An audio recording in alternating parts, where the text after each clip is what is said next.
The Naval Information Warfare System Command stood up a new cyber directorate last August to take a more comprehensive approach to cybersecurity across the enterprise.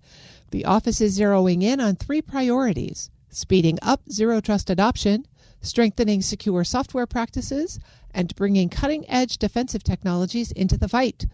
For more on why Navwar created the directorate and where it's headed, Federal News Network's Jason Miller spoke with Rachel Bondi, the Deputy Director for the Cyber Innovation Unit and CTO for Mission Systems Afloat, at the West Conference in San Diego. The way that I look at cyber is 3 sets. There's secure the enterprise, survive the war, and compliance, which is a risk reduction set.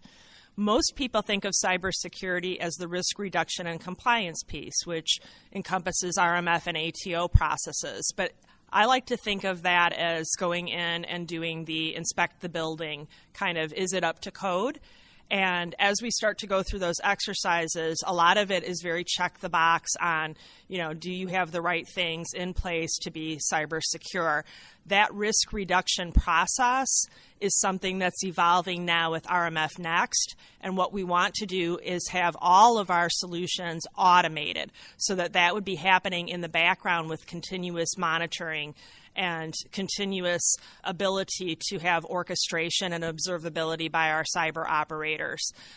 When you go back to the other 2 missions, securing the enterprise and surviving the war, now you're talking about cyber firefighting. So if one mission is to go in and see if the building's up to code, the second set of mission is to make sure that the enterprise is secure and there are the right non-kinetic effects and battle management tool sets for our cyber firefighters. And so that's going to be Sailor Timmy out on the ship. It's going to be Watch Floor Wendell back in Fleet Cyber Command, working with U.S. Cyber Command when we have and sense cyber attacks occurring. And for each of those use cases, you have to have different types of cyber effects to be able to just secure the enterprise generally versus be able to survive the war.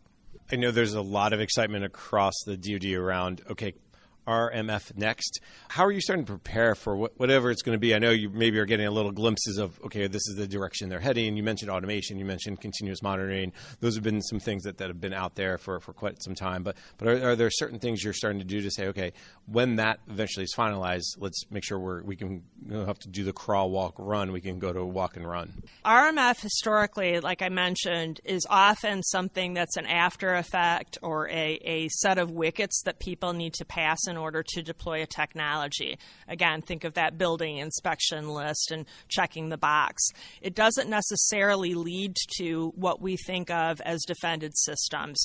It's often said that are the nation states looking at whether or not a system is ATO'd before they attack it, and the answer would be no. What we're trying to do in the directorate is give feedback into RMF Next in order to be able to, again, automate those systems more toward the battle management effects.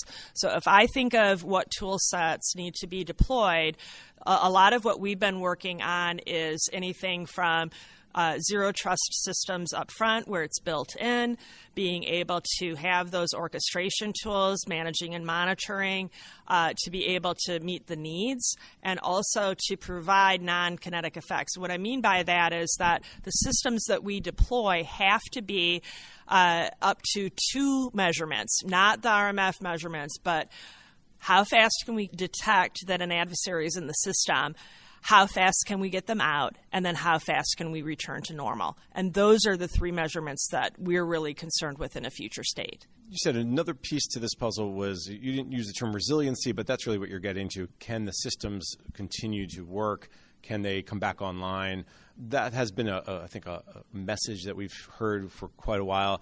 What does resiliency look like today? Where do you want to head toward? A lot of people talk about self-healing systems. So a lot of people talk about, once we get to the software-defined world of a network, of a system, then that also can be part of this resiliency. But how are you looking at it today, and where are you going with it? Yeah, technologically, I say that it's a transformation of being very focused on network and network security in layer 3. So think, putting a tap or a sensor on a firewall switch in a server and collecting those logs or alerts.